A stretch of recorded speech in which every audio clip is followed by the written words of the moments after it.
হরে কৃষ্ণ বন্ধুরা, তোমরা সবাই কেমন আছো? আশা করি তোমরা সবাই ভালো আছো। আর তোমরা অনেক অনেক ভালোবাসা দিচ্ছ আমাকে। তো তোমাদের সবার কাছে অসংখ্য কোটি ধন্যবাদ। আর এই চ্যানেলটাকে তোমরা সাবস্ক্রাইব করতে ভুলবে না, কমেন্ট করবে আর শেয়ার করতে ভুলবে না। তো চলো, আজকে একটু ভিডিওটা একটু বড় হয়ে যাবে, তো সেই জন্য বেশি কথা বাড়াবো না, আগেই শুরু করব। তো যত বৈষ্ণব আছে তাদের চরণে শতকোটি প্রণাম। অজ্ঞানতিমিরান্ধস্য জ্ঞানাঞ্জনা শলাকায় চক্ষুরুন্মিলিতং যেন তস্मै শ্রী গুরুবে নমঃ। নমো বিষ্ণুপাদায় কৃষ্ণপৃষ্ঠায় ভূতলে শ্রীমতে ভক্তিবেদান্ত স্বামিনীতি নামিনে নমস্তে সরস্বতী দেবী গৌরবাণী পূজায় নির্বিশেষ শূন্যবাদী পশ্চাত্যতায়নে। জয় জগৎগুরু শিল প্রভুপাদ কি জয়।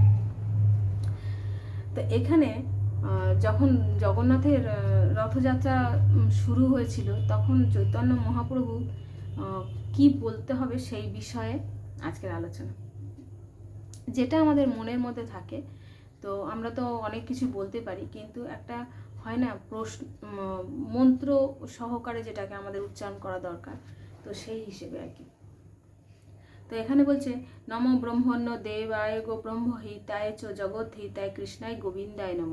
তার মানেটা হচ্ছে, এখানে বলছে যে আমাদের যখন রথ শুরু হবে তখন, আর যখন শেষ হয়ে যাবে, আর চলাকালীন যেগুলো আমাদের পাঠ করা দরকার সেইগুলো আর কি। তো এখানে বলছে যে ব্রহ্মণ্য দেব, যিনি গাভী এবং ব্রাহ্মণদের হিতস্বরূপ, জগতের সর্বাঙ্গীন মঙ্গলকারক, কৃষ্ণ স্বরূপ ও গোবিন্দ স্বরূপ, সেই পরমাত্মকে আমি প্রণতি নিবেদন করি। তার মানে এখানে কি বলছে, চৈতন্য মহাপ্রভু এই মন্ত্রটায় বলছে যে আমি আপনাকে প্রণাম করি। জয়তি জয়তি দেব দেবকী নন্দন সু, জয়তি জয়তি কৃষ্ণ কৃষ্ণ বংশ প্রদীপ, জয়তি জয়তি মেঘ শ্যামল কমলঙ্গ, জয়তি জয়তি পৃথুভর স্নাস মুকুন্দ। এটার মানে বলছে যে এই দেবকী নন্দন পরমেশ্বর ভগবান জয়যুক্ত হোক, এই কৃষ্ণ বংশ প্রদীপ কৃষ্ণ জয়যুক্ত হোক, এই নবজলধর শ্যাম কমলাঙ্গ কৃষ্ণ জয়যুক্ত হোক, পৃথিবীর ভারনাসী মুকুন্দ জয়যুক্ত হন। জয়তি জননিবাস দেবকী জন্মবাদ, যদুবর পরিষদ শৈবদে পদের দা, নির্ভসন্ন ধর্ম স্থিরচর বুঝিন ঘন, সুনিশ্চ শ্রীমুখেন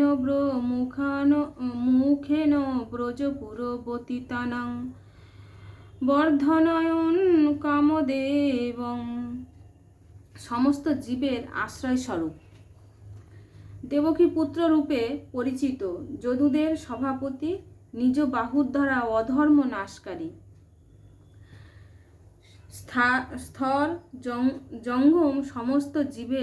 জঙ্গম সমস্ত জীবের অমঙ্গলহারী, মধুর হাস্য মুখের দ্বারা ব্রজ ও ধনিতাদের কাম বর্ধনকারী শ্রীকৃষ্ণচন্দ্র জয়যুক্ত হন।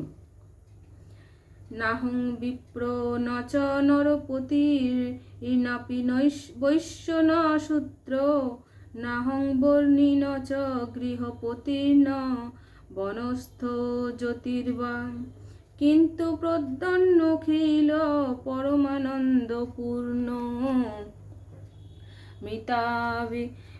মৃতাবোধে গোপীনাভূর্ত পদক কমলয় দাস্য। এর অনুবাদ, আমি ব্রাহ্মণ নই, ক্ষত্রিয় নই, রাজা নই, বৈশ্য বা শূদ্র নই, ব্রহ্মচারী নই, গৃহস্থ নই, বানপ্রস্থও নই, সন্ন্যাসও নই, কিন্তু নিত্য স্বতঃ প্রকাশমান সমুজ্জ্বল নিখিল পরমানন্দপূর্ণ, অমৃত সমুদ্র রূপ এবং ব্রজ গোপিকাদের প্রতি শ্রীকৃষ্ণের পদকমলে দাসের মানে আমাদের কি ভাব রাখা দরকার, এইটা চৈতন্য মহাপ্রভু বলে যাচ্ছেন আর কি। দাসের ও দাস অনুদাস বলে পরিচিত দেব, মানে একটা হয় না দাস, তার উপরে দাস, দাসেরও দাস অনেক নিম্ন আর কি, তার অনুদাস পরিচিত দিই। প্রকৃত পক্ষে এগুলো অনন্ত সুন্দর শ্লোক। প্রতি বছর রথযাত্রার পূর্বে ও পরে রথযাত্রার সময় আমরা শ্রী চৈতন্য চরিতামৃতের এই অধ্যায়গুলি পাঠ করি।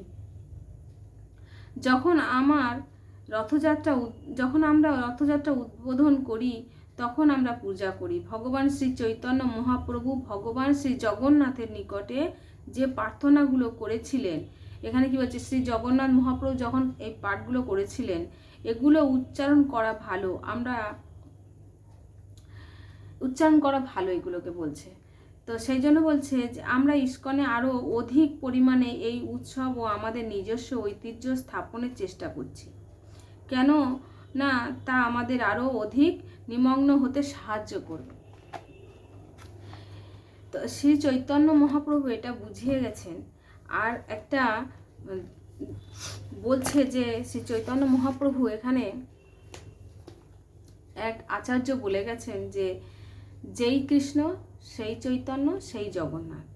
তো এখানে বলছে তৎকর্ম হরিতোষং যৎ সবিদ্যা তন্মদি অর্জয়া হরিদেহত্ব ভূতাত্মা স্বয়ং প্রকৃতি ঋশ্বর। অনুবাদ: যার দ্বারা ভগবানের সন্তুষ্টি বিধান হয় তাই জীবের একমাত্র কর্তব্য কর্ম করা, এবং যার দ্বারা ভগবত ভক্তি স্তরে উন্নতি হওয়া যায় তাই যথার্থ বিদ্যা। কারণ পরমেশ্বর ভগবান শ্রী হরি পরমাত্মা রূপে এই জগৎ জড় দেহধারী সমস্ত জীবের পথ প্রদর্শন করেন। তাহারে সে বলি ধর্ম কর্ম সদাচার ঈশ্বরের প্রতি জন্মের সম্মত সবার, তাহারে সে বলি বিদ্যা মন্ত্র অধ্যয়ন কৃষ্ণ পাদপদ্মে যে করে স্থির মন, সবারও জীবন কৃষ্ণ জনক সবার। হে কৃষ্ণ হেন কৃষ্ণ জেনা ভজে সর্বব্যর্থতা। সর্বব্যর্থ বুঝতে পারছো, যেটা সব শেষ, কৃষ্ণ জেনা ভজে।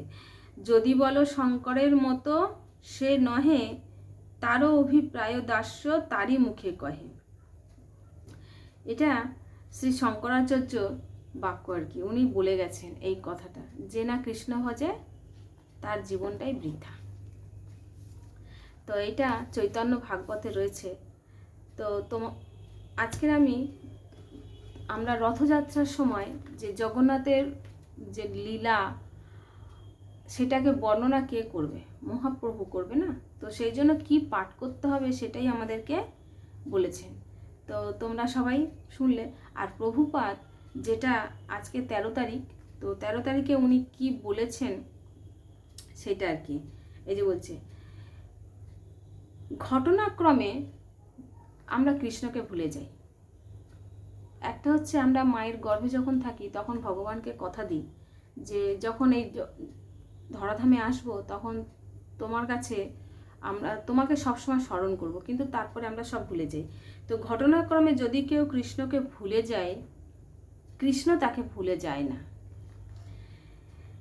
এটা 13 জুলাই 1976 সালে ফিলাডেলফিয়াতে মহাপ্রভু বলে গেছেন। তো তোমাদের সবাইকে বলছি যে তোমরা সবাই জগন্নাথের আর উল্টো রথ সোমবার দিনকেই 9 দিন, আজকে তো হয়েই গেল 7 দিন, আর 2 দিন বাকি। তো সবাই রথযাত্রা খুব নিশ্চয়ই ভালো কেটেছে, আর সবাই আমাকে অনেক অনেক অনেক অনেক অনেক অনেক ভালোবাসা দিন। তো তোমাদের সবাইকে প্রণাম। আজকে ভিডিও বেশি বড় করলাম না। রাধে রাধে। তোমরা সবাই মনোযোগ সহকারে শুনবে, আশা করি তোমাদের সবার ভালো লাগবে। হরি বল।